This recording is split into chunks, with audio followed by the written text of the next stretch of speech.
Rasulullah sallallahu alaihi wasallam, al-'ujbu ya'kulul hasanat kama ta'kulun narul hatab. Wa qala salawatullah wa salamuhu alaihi, thalathu muhlikat, syuhhun muta' wa hawan muttaba' wa 'ijabul mar'i bi nafsihi. والعجب عبارة عن نظر الإنسان إلى نفسه بعين التعظيم وإلى ما يصدر منها بعين الاستحسان، وعنه نشأ الإدلال بالعمل والتعاظم على الناس والرضا عن النفس. وهو كما قال ابن عطاء الله السكندري رحمه الله: أصل كل معصية وغفلة وشهوة الرضا عن النفس انتهى، ومن رضي عن نفسه عمي عن عيوبها. ومتى يفلح من يجهل عيوب نفسه؟ وعين الرضا عن كل عيب قليلة، ولكن عين السخط تبدي المساوية. Alhamdulillah, kita bersyukur kepada Allah Subhanahu wa Ta'ala yang mana kita dapat bersama-sama memenuhi panggilan dan seruan daripada Nabi kita Muhammad SAW, dan tidak akan mungkin siapapun orang yang mau menerima panggilan Rasul akan mendapat kerugian ataupun kesengsaraan. Jadi siapapun orang yang mau memenuhi panggilan Rasul pasti beruntung, pasti berhasil, pasti membawa berkah, pasti membawa kebaikan, dan pasti akan berkumpul dengan Rasulullah kelak di surga Allah. Amin ya rabbal alamin.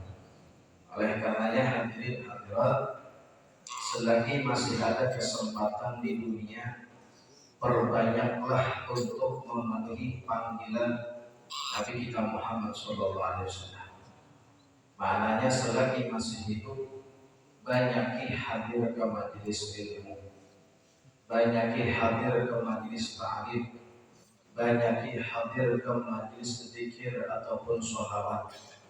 Karena setiap kali kita hadir, duduk bersama di dalam majelis ilmu, nih wajah kita yang banyak dosa, yang banyak maksiat, itu dipandang oleh Sayyidina Muhammad, dikenali oleh Rasulullah, disenyumi oleh Nabi Muhammad. Kapan lagi kita hendak mencari muka di hadapan Nabi? Ya sekarang saat uyuh biar kita hidup mencari muka di hadapan manusia. Menghendak sekali cari muka di hadapan manusia termulia. Kalau sudah kita cari muka di hadapan Nabi, pasti muka kita ini akan tersenyum di akhir hayat ketika meninggal dunia. Makanya dari itu, selagi masih ada umur, selagi masih sehat afiat, gunakan semua ini untuk sering hadir di majelis ilmu. Karena seandainya ada di antara kita nyaring, kemudian ada kau apa-apa di rumah aja, berkat keistiqomahannya hadir di majelis ilmu, ketika tidak bisa berangkat lagi karena sakit yang menghalanginya, pahala majelis Allah kirimkan kepada dia. Jadi meskipun sudah kada kau hadir lagi, namun berkat istiqomah, meskipun berada di atas tilam, kada kau apa-apa lagi, tetap dapat pahala dan keberkahan dari majelis ilmu dengan sebab keistiqomahannya. Jadi tempulu masih sigap, tempulu masih sehat. Gunakan semua ini untuk mengambil tempat di dekat Nabi Muhammad. Kita biar sekarang duduk di majelis, berhadapan dengan Tuhan Guru, berhadapan dengan para habaib. Istiqomah kita hadir. Kita di akhirat dihadapkan langsung dengan Nabi Muhammad. Jadi duduknya kita ini bersambung sampai ke dalam syurga Allah. Mudah-mudahan saudara panjang umur, sehat, afiat, kabul segala hajat, dan kelak di yaumil qiyamah berkumpul dengan Nabi Muhammad. Amin amin ya rabbal alamin. Nah, kembali kita melanjutkan daripada apa yang diajarkan oleh Imam Al-Haddad tentang perkara hati, yaitu daripada segala penyakit-penyakit hati yang dimurkai Allah. Bulan lalu kita membahas tentang riya, dan insya Allah pada malam ini yang akan kita bahas adalah seputar penyakit ujub, di mana Imam Al-Haddad berkata, "Wahdharil ujba fa innahu minal muhbithah." Berhati-hatilah olehmu daripada penyakit ujub. Kenapa? Karena penyakit ujub termasuk daripada hal yang menghilangkan pahala. Jadi orang beramal, baik itu sholatkah, baik itu zikirkah, baik itu ibadah dengan berbagai macam bentuknya, kalau sudah ada sifat ujub, merasa bangga diri, merasa pembaiknya, merasa pembagusnya, merasa paling mulia daripada yang lain, maka semua pahala ibadah yang telah dia lakukan Allah hilangkan. Jadi bahaya sifat ujub. Ibarat dia dapat duit 100 juta, amin, itu asal jujur. Itu puluh nih kan malaikat banyak hati. Nah, makanya puang-puang itu malaikat duduk. Ada wajah kita duduk di bawah dimintakan kipai. Itu puluh banyak malaikat kubur hajat insya Allah. Dapat duit 100 juta. Sudah sekali itu ya. Cukup itu ya. Nah, dapat duit 100 juta. Duit 100 juta biar bakar pakai api. Ini orang gila kan waras. 100 juta. Kau baru masih utang masih banyak kan. Kau pada tukar ini dan itu. Tiba-tiba duit 100 juta ini dicucur pakai api. Waras kan gila. Ini berita. Ada waras. Kenapa? 100 juta jadi dibakar. Maka seperti itulah di antara perumpamaan orang yang sembahyang sing banyakan, zikir sing banyakan, ibadah sing banyakan, tapi bangga dan sombong dirinya, hilang pahala, tidak tersisa. Makanya ujar baginda Rasul sallallahu alaihi wasallam apa?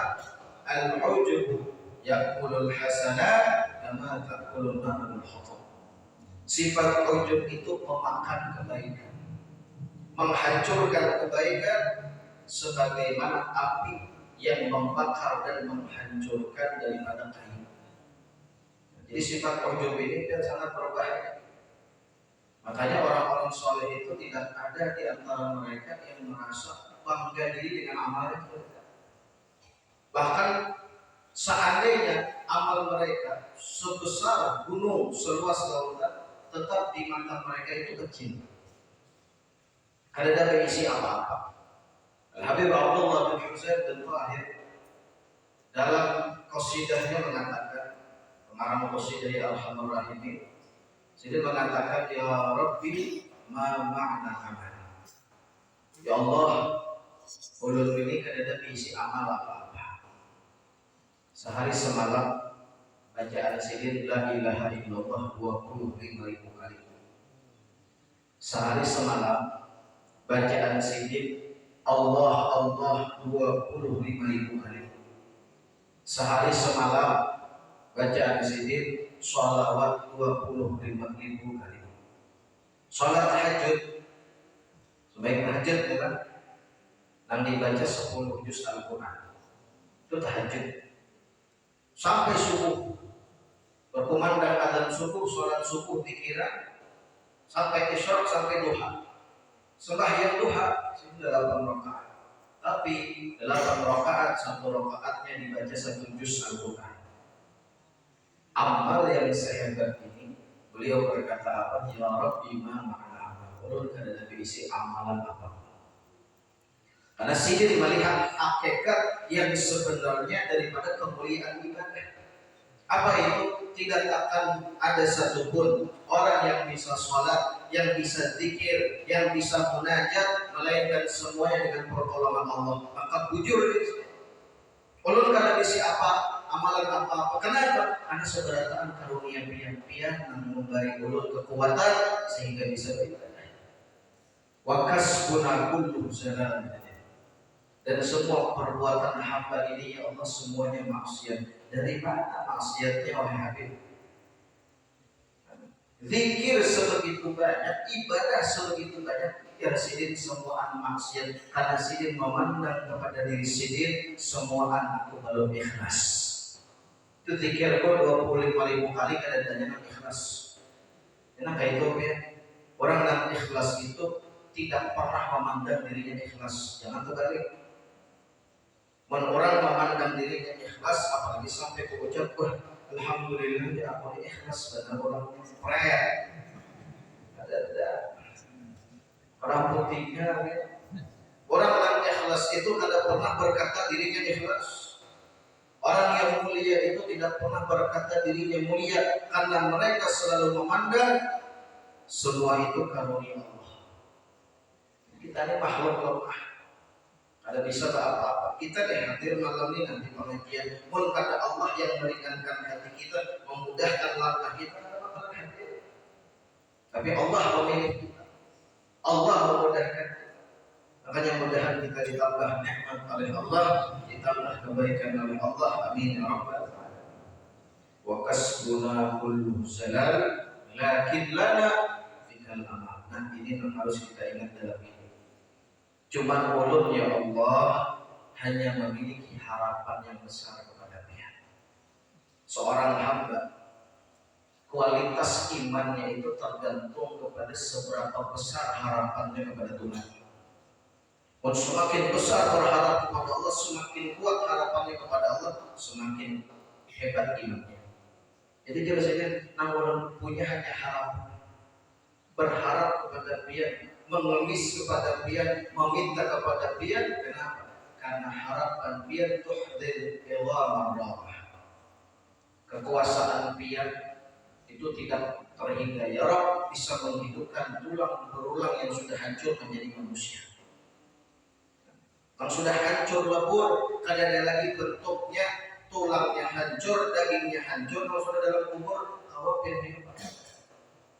Makanya ada pernah orang bertanya kepada salah seorang ulama, wahai Syekh, itu orang-orang yang meninggal dunia kemudian dibakar, itu kiamat. Bagaimana dihidupkan kembali? Bagaimana dia akan bangkit di yaumil mahsyar? Jadi dia ulama ini, Allah Maha mampu menciptakan seorang hamba dari ketiadaan apa itu sudah pernah.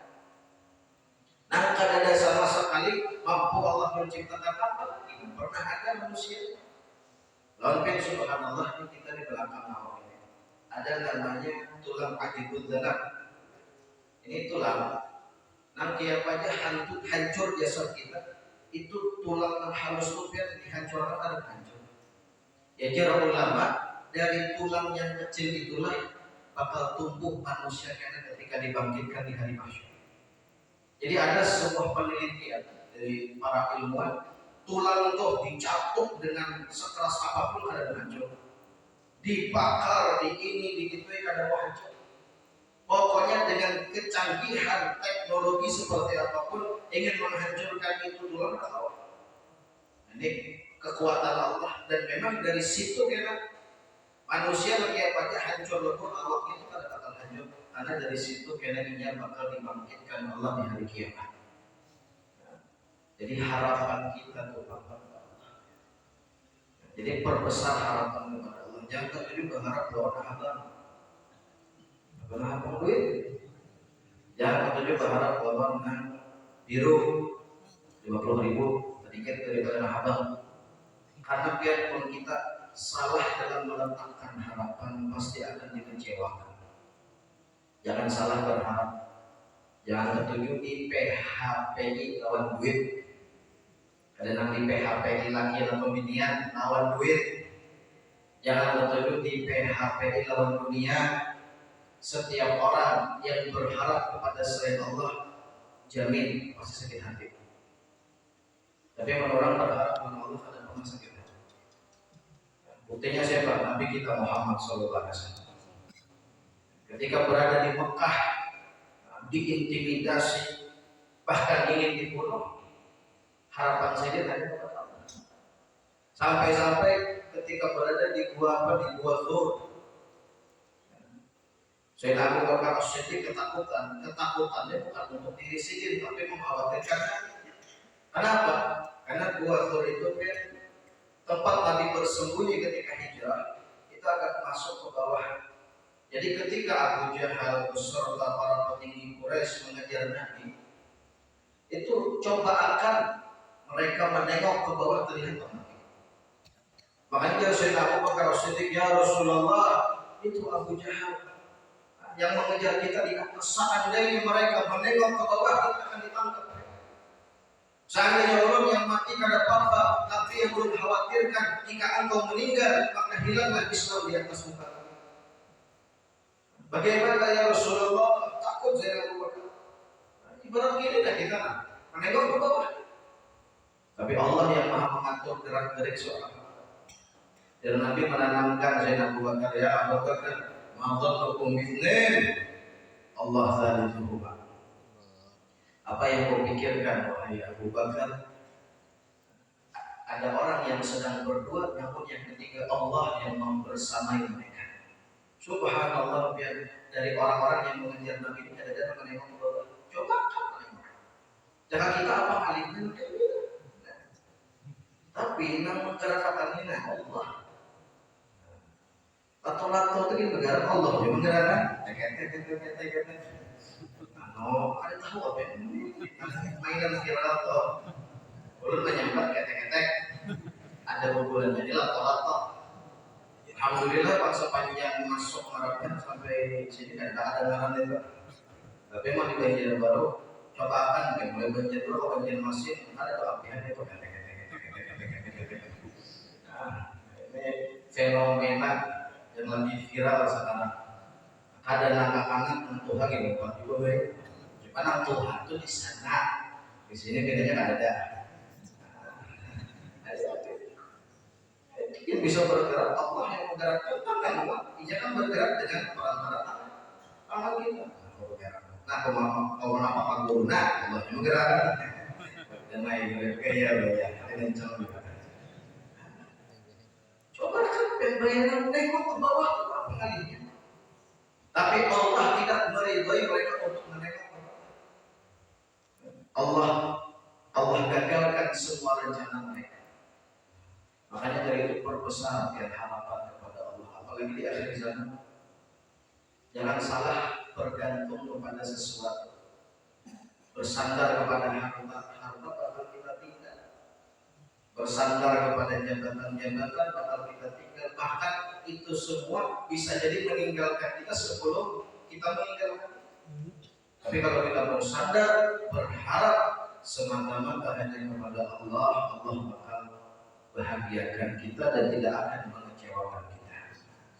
Wa qala sallallahu alaihi dan Nabi Muhammad sallallahu alaihi wasallam bersabda, "Thalathun muhlikat." Ada 3 yang mendatangkan kebinasaan. Jadi Nabi mengucap, artinya siapapun yang bersifat dengan ini sifat dipastikan binasa. Pasti Allah binasakan. Kalau sudah Nabi menyambat orang itu binasa, kadang-kadang kawat membuat orang itu beruntung. Kemudian Nabi binasa orang itu, siapapun kalau menolong. Karena apa yang disampaikan Nabi adalah wahyu. 3 yang mendatangkan kebinasaan. Mudah-mudahan Allah jauhkan kita dari semua ini. Yang pertama ialah syuhun muta', kekikiran, kebakhilan yang selalu ditaati. Atau dalam makna hadis lain, sudah ingin bakhil, maulah orang bakhil, inya sudah pemalar itu.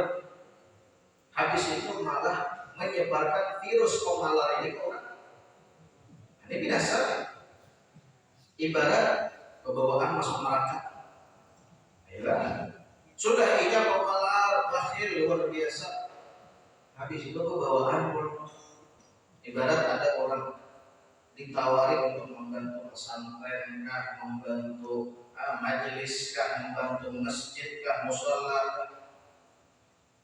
Timbul nang ditawarin dari kawan mereka banyak memberi duit. Nah ini pembawaan dasar sifat pemalas sudah seadanya 10.000 gitu kebanyakan membantu 5.000 gitu kebanyakan dia balikannya 2.000. Nah ini sudah punya sifat pemalas bakhil membawai orang sekira bakhil luar pemalas. Ini orang binasa. Syuhur muta'. Makanya orang yang paling dicinta Allah itu orang yang dermawan. Makanya Nabi kita Muhammad SAW bersifat dermawan, paling dermawannya orang Nabi Muhammad. Bahkan kedermawanan Nabi itu biar membuat salah seorang kafir Quraisy itu takjub. Bayangkan, kenapa? Diberi oleh Nabi satu lembah kambing. Lembah satu lembah itu kan luas. Yang Nabi SAW kepada orang kafir ini, engkau melihat itu kambing yang banyak. Kata Nabi Muhammad, jika engkau beriman kepada Allah, maka itu kambing semua untukmu, kata Rasulullah. Jadi orang kafir Quraisy ini, apakah benar wahai Muhammad apa yang diucapkan bujur dari Nabi Muhammad? Jika engkau beriman kepada Allah, ambil semua itu kambing. Satu lembah. Akhirnya ketika bersyahadat, dia ambil itu kambing, datang ke kampungnya.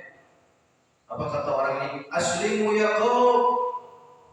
Seberataan masuk Islam. Kenapa? Fa inna Muhammadan yu'ti Allah man la yakhsha. Karena Nabi kita Muhammad memberi seperti orang yang tidak takut jatuh miskin. Bayangkan, kambing selembah. Lebih ini kadang ini masih kurang dadanya selembah. Mulai sini lah. Habis itu hibah kambing yang benar paling selembah. Jadi orang kafir pun takjub dengan kedermawanan. Nah, makanya kita menghadap kumpul lawan Nabi bersifat dermawan, bukan malah bersifat bakhil. Wahawan muttaba', dan yang kedua selalu tunduk kepada hawa nafsu. Dan yang ketiga, daripada yang membinasakan ialah bangganya seseorang kepada dirinya sendiri, atau lebih mudah dipahaminya melihat diri paling bagus. Makanya kita lihat dalam perkumpulan semacam ini, kalau ingin diterima Allah, jerih payah kita hadir di majelis ilmu, lihat diri kita yang paling bagus. Lihat diri kita yang paling banyak kurangnya, paling banyak maksiat. Jangan malah menjatuhkan kemuliaan orang dan malah memuliakan diri sendiri. Itu ujub. Hanya dari Imam Al-Haddad apa? Wal ujubu ibaratun an nadharil insan ila nafsihi bi'aini ta'dhim. Dan adapun ujub itu ialah suatu ibarat daripada seorang manusia yang memandang kepada dirinya dengan pandangan mulia, melihat diri paling bagus, melihat diri paling istimewa, melihat diri paling sempurna. Ujub ini kan salah satu sifatnya iblis ya. Pokoknya sombong, ria, itu semua sifatnya iblis. Iblis seperti yang sudah Allah pernah sampaikan, dikatakan bahkan dalam riwayat yang lain, bumi ini tidak ada sekilan kecuali ada bekas sujudnya iblis. Berarti berapa banyak? Kan berapa yang termasuk bagian dari bumi? Saking hebatnya, paling alimnya makhluk, gurunya para malaikat. Makanya enggan untuk sujud kepada Nabi Adam, merasa dirinya paling mulia, merasa dirinya paling bagus. Itu yang membinasakan. Wa ila ma yasbur min hati ail istihsan. Dan orang yang ujub itu selalu melihat apapun yang dia kerjakan itu yang terbaik. Makanya dia, kalau kita selalu melihat kelebihan di dalam hidup kita, kita tidak akan menyadari betapa banyak kekurangan yang ada dalam diri kita. Nah, itu sifat ujub. Wa anhu nasya'al illa bil amal, dan orang yang bersifat ujub ialah apa? Selalu ingin mempertontonkan amalnya. Anak amal ibadah itu dilihat orang, diketahui orang, itu orang yang ujub. Nah, selalu mempertontonkan amal. Wa ta'adhum 'alan nas, dan orang yang ujub itu merasa lebih baik dari orang lain. Wa ridha 'anil nafs, dan dia lebih senang dengan dirinya sendiri, merasa dirinya paling bagus. Makanya disebutkan semua ibadah hamba Allah yang ada di bumi tidak akan bisa menyamai satu kali sujudnya malaikat. Lalu bagaimana kok bisa manusia itu bangga dengan amalnya? Ini kan dosa masa itu manusia, seberataan ahli ibadah dari manusia itu amalnya ditandingkan, disamakan dengan satu sujud malaikat, kadang bakal bisa sama. Bayangkan malaikat Allah itu ada yang dari awal diciptakan sampai hari kiamat itu dalam keadaan sujud. Ada di antara malaikat dari awal diciptakan sampai hari kiamat dalam keadaan rukuk, dalam keadaan berdiri, dalam keadaan zikir, tasbih, tahmid, sampai kena hari kiamat. Mereka mengatakan apa? Subhanaka wa lakal hamd. Maha suci Dia ya Allah, dan segala puji untuk Dia ya Allah. Ma'arafna haqqa ma'rifati. Selama ibadah kami ini dari awal diciptakan sampai hari kiamat jutaan tahun, puluhan juta tahun, sujud saja. Ada berapa pihak? Ada dari malaikat itu selalu istirahat dulu untuk ngopi-ngopi dari kita. Ada yang mulai awal diciptakan sujud sampai hari kiamat, puluhan juta tahun. Selesai ibadah itu, selesai terjadi hari kiamat, kata malaikat apa? Ma'arafna haqqa ma'rifah. Ya Allah, kami tidak mengenalmu dengan sebenar-benarnya. Wa ma'abadna haqqa ibadah, dan kami tidak beribadah dengan sebenar-benarnya ibadah. Ya Allah, dari awal sampai hari kiamat sujud. Ada ba'ambiha. Kita tahu apa? Sujud juga adalah wasannya mengaruh. Kuring orangnya ada tarawih, bingung kawan tadi. Ya Allah, nangis benar. Ini juga sujud tidak. Orang salam sudah ada bangunan aja. Sekali dibaraki. Ya, kuring manusia. Ini malaikat yang makanya amal ibadah kita ini sehebat apapun tidak akan bisa menandingi malaikat. Namun kenapa manusia yang ahli ibadah bisa lebih mulia dibanding malaikat? Karena malaikat beribadah ada hawa nafsu. Tapi kita beribadah ada hawa nafsu. Di situ titik kesempurnaan manusia. Ada yang dilawan karena tanpa ibadah. Kita nih hadir ke majelis ilmu. Ngalih kita pulang. Apalagi nanti kena uyuh.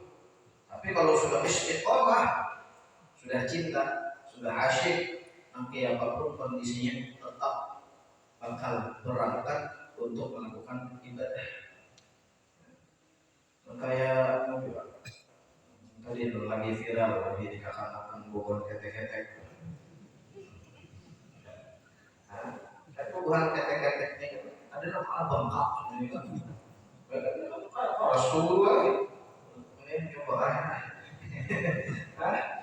ayo bener ketek-ketek lah. Ramai bengkak sudah, ada jarang.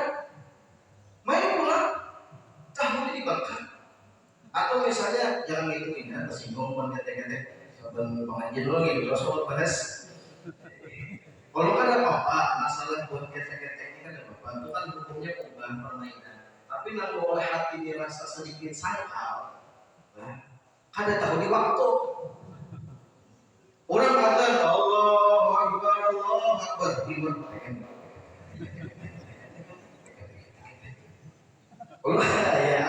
hayat musir antar nih sandar timbul hayya alal falah dahulu hayya alal sholat ya kan dahulu hayya alal sholat. Nah itu namanya malah yang ada beberapa minggu lalu kejadian di daerah Martapura sembahyang Jumat hanya imam tuntung sembahyang salam. Assalamualaikum warahmatullahi Assalamualaikum warahmatullahi. Nah di situ yang harus dibenahi. Orang kan ngomong Assalamualaikum warahmatullahi Assalamualaikum warahmatullahi Al-Fatihah. Alhamdulillah sampai habis kan membaca Fatihah, Qul Falaq An-Nas. Dikata tutup Assalamualaikum. Kada lalu tuh ceritanya. Ada yang pengajian dia, ya kan? Nawaitu ta'allum wa ta'lim. Keluar. Ini yang harus dibenahi itu. Artinya suatu permainan yang hukumnya mubah silahkan mainkan, silahkan jadikan hiburan, namun jangan mengganggu ibadah. Yang paling kada kawal kami terima itu orang azan. Biar yang azan itu kepameran jar ulama orang yang berbicara ketika azan dikumandangkan bisa menjadi salah satu sebab meninggal tanpa iman. Orang azan kumandir apa bisa ketawaan. Itu nak kumandir apa ketek-ketek. Ya Allah Rabbi, udah virus ketek-ketek banget dari corona ini. Sepanjang jalan mulai dari berapa banjir masih buka aja jendela mobilnya pada bangnya ketek-ketek ke sampai orang guring ketek-ketek aja masih jangan kawat tuh sambil guring dan tangannya kayak gini masih Allah ketek-ketek.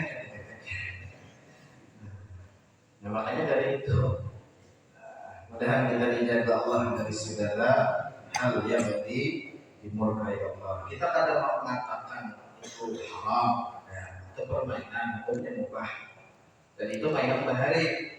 Mungkin suatu hari katakan ketek-ketek bahari. Mainnya alhamdulillah ada suatu nyapai, kalau sampai ini ada suatu nyapai. Cuma itu aja, yang kita bingung tuh, yang terjadi zaman bahari lomba itu banget, sesuai banget ya. Ada tahu di waktu ketek-ketek gitu. Allah, apa jadi buat bahas ketek-ketek? Nah, kenapa jadi bahas ketek-ketek? Allah, ayo udah kira-kira ketek-keteknya.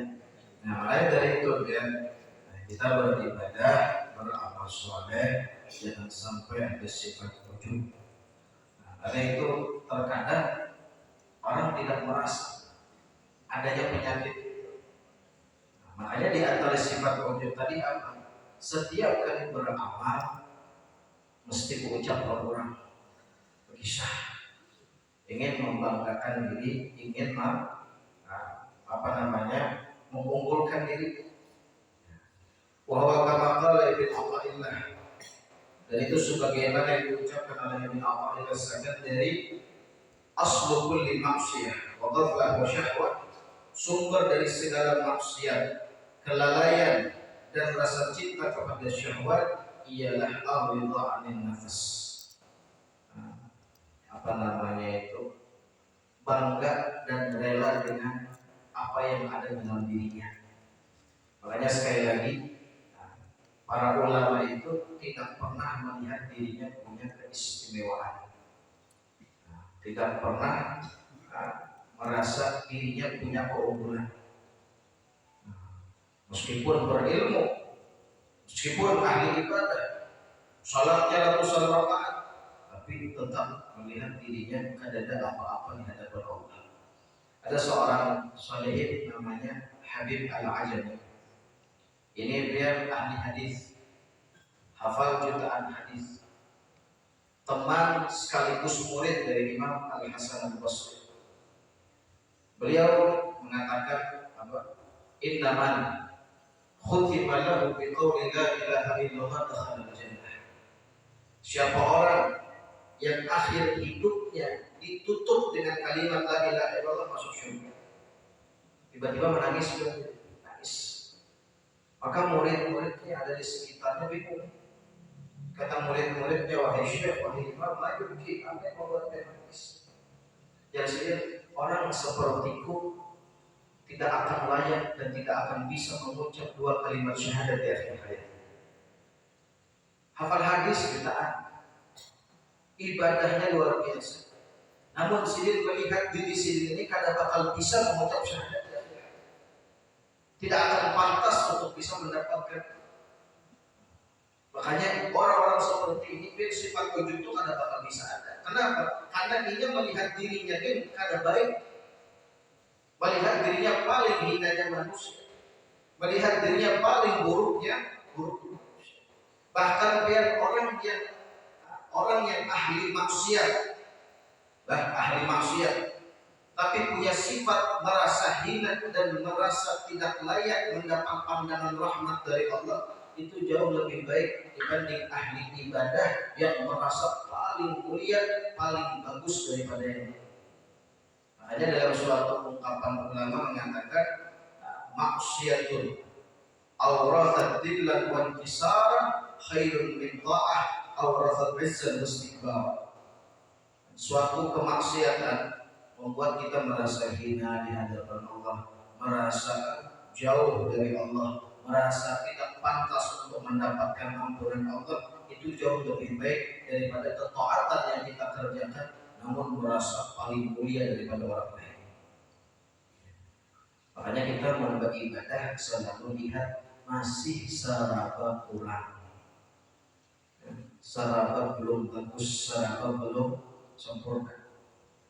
Bahkan dari ulama di antara alamatul qabul, alamat seseorang itu diterima Allah amalnya adalah apa? Cepat melupakan amal baik. Jadi mau beramal baik itu kadang diingat-ingat lagi, itu tanda alamatul qabul. Tapi tanda amal tidak diterima Allah, atau juga ingat apalagi sabar kali ketemu orang, oh itu semalam surah aku utangin 100.000 aku bantu lah, alhamdulillah udah sekarang sudah ada. Atau ketemu orang, oh anu tuh baju aku bare itu lah semalamnya, biar dicepat. Mungkin dia pernah ziarah Ubah Datu Syarifah Badrun. Dan Habib Yusuf Al-Qadiri itu salah satu seorang waliyah yang menyebut. Sidin ini pernah satu saat diberi orang, dan itu pun ada diberi langsung dari orangnya bertitip lawan orang lain kesan diunjuk ke Sidin. Dan Ubah Syarifah Badrun ini ketika diunjuk itu ada penerima, dipaksa akan terima. Setelah beberapa bulan, Pak nama dari ini kayak diucapi lawan Pak ini, tapi semalam bulan dari sampai sudah non-biar. Hadang di sini. Diambil ke sini tapi bukan kadang ambil bukulik.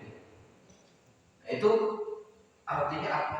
Sebagaimana aku bulikan tapi seperti itu juga pahalaikan dibulikan Allah. Ada mau amal tadi, ada mau terima amalnya. Belikan di sini, nah ambil di sini tapenya.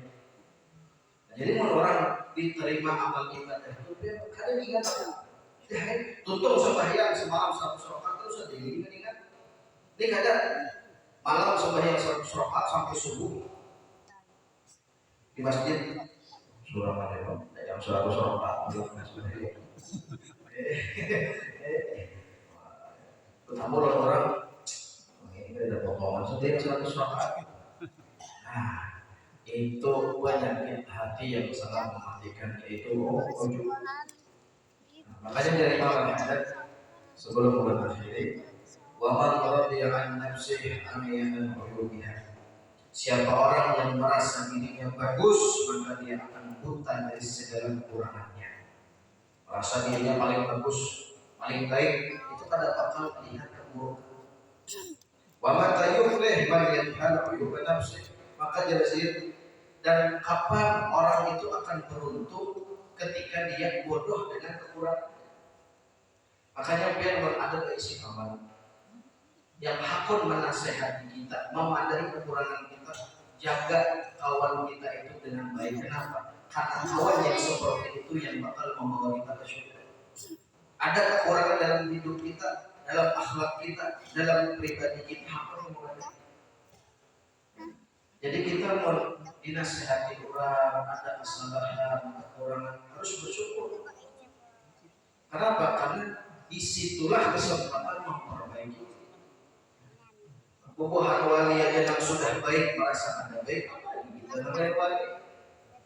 Wali sudah bagus hidupnya, setiap waktu di dalam hidupnya berpindah dari taat ke taat, ibadah ibadah, amal baik, itu pun merasa diri ada. Zainal Umar bin Khattab pernah mengatakan dari sendiri, seandainya aku dihadapkan dengan surga dan neraka, kemudian aku diberi pilihan untuk menjadi debu ataupun bersabar menunggu keputusan Allah, dibawa ke surga kan dibawa ke neraka, jadi aku lebih baik memilih untuk menjadi debu. Sayyidina Umar bin Khattab yang dapat jaminan surga dari Nabi, dijamin oleh Nabi surga dan kita ada jaminan lalu. Nah, ini yang dijamin surga oleh Nabi. Jadi seandainya aku diberi pilihan untuk menjadi debu atau malah menunggu keputusan Allah masuk surga atau neraka, lebih baik jadi debu. Ada juga orang soleh namanya Abu Sulaiman Ad-Darani, ahli hadis. Jadi aku takut akulah manusia pertama yang diseret masuk ke dalam neraka. Makanya dua modal menghadap hidup kita ini baik salawasan. Lupa dengan segala kebaikan yang kita perbuat dan ingat segala kebaikan yang pernah dilakukan orang. Itu yang pertama. Lupakan segala kebaikan yang pernah kita buat, ingat selalu kebaikan orang yang pernah berbuat kepada kita. Dan yang kedua, ingat selalu keburukan kita dan lupakan keburukan orang. Ada bakal hidup ketika menggaduh kita. Kenapa? Anda kan juga ini melihat kekurangannya, lupa dengan kebaikannya. Menurut terbalik, selalu ingat kebaikannya dan lupa dengan kebaikan orang yang dia terima kasih. Selalu ingat kebaikannya, lupa dengan kebaikan orang, ada tahu terima kasih, cuma hanya selalu diterima kasih orang. Ada tahu menghargai orang, cuma hanya selalu dihargai orang. Itu nanti tujuh melihat kebaikannya, lupa dengan kebaikan orang. Adapun orang yang senang melihat keburukannya, lupa dengan keburukan orang lain. Nah, orang seperti ini kadang bakal ketujuh mengurusi hidup orang. Kenapa? Karena dia sadar keburukan dirinya aja sangat banyak, buat apa mengurusi keburukan. Nah, itu modal hidup kita. Jadi dari sekarang kita belajar untuk apa? Membutakan mata dari keburukan orang dan melihat keburukan diri sendiri. Membutakan kebaikan dari diri kita dan melihat kebaikan orang. Jadi pun kita biar tertuju melihat kebaikan orang yang pernah berbuat baik dalam kita, nanti apa aja kelakuannya, pernah kesalah panter, kesalah perilaku, kita paham. Ingat apa kebaikan? Oh, orang itu suruh membantu aku, oh orang itu suruh berbuat baik dalam aku. Nanggarannya manusia ada berhal lepas dari keburukan dan kesalahan. Jadi paham. Tapi pun kita sebaliknya itu dari ketujuh melihat kesalahan orang, ada yang ngerti kesalahan orang. Ya kan hidup itu aku salah kalau jadi orang. Allah mudah-mudahan dijaga hati kita. Wa'ain berridha an kulli aibin kadilah, pandangan cipta itu akan membutakan dari segala kekurangan. Walakin ainu sukhti, dan pandangan kebencian tubdil masawiyah, akan selalu menampakkan keburukan. Dan syair ini pun bisa juga dimaknai orang yang sudah cinta lawan diri kita itu tidak akan melihat kekurangan yang ada dalam diri kita. Sudah cinta sejati kan. Dan orang yang benci lawan kita, ada itu lawan kita, itu pasti mencari segala keburukan. Bagus pakai apa aja kita di mata mereka ada bakal bagus. Nah, jadi syair ini jadi mahal hadat yang bina, di mana kita selalu memandang diri kita dengan pandangan terbaik. Makanya jangan ulama suudzon kan tidak boleh. Biar suudzon perasaan buruk ke orang tidak boleh. Tapi ada yang diperbolehkan, perasaan buruk dengan diri seorang. Karena beramal ada bisikan biar ini orang paling ikhlas. Jawab sahuddin ada ikhlas ampuni orang ria. Jadi perasaan buruk orang tidak boleh, tapi perasaan buruk dengan diri sendiri boleh. Nah, oleh karenanya kita berharap semoga Allah Subhanahu wa taala menambah iman dan takwa sehingga hati kita dipenuhi dengan cahaya kebaikan, cahaya kemuliaan, dan semoga semua yang hadir yang memiliki hajat Allah kabulkan hajatnya, Allah luaskan rezekinya, Allah permudah setiap urusannya, dan kita meminta kepada Allah ya Rabb dengan berkat perkumpulan ini titipkan kami semua untuk mendapatkan kemuliaan ibadah haji dan umrah, berziarah ke makam Rasulullah dalam keadaan sehat wal afiat, dalam keadaan sehat wal afiat, dalam keadaan sehat wal afiat. Ya Rabb, jadikan Nabi Muhammad memanggil setiap nama kami untuk dapat menjadi tamunya di kota Madinah al-Musyarrafah. Ya Rabbal Alamin, ala nama sallallahu alaihi wa ila hadratin Nabi Muhammad sallallahu alaihi Al-Fatihah.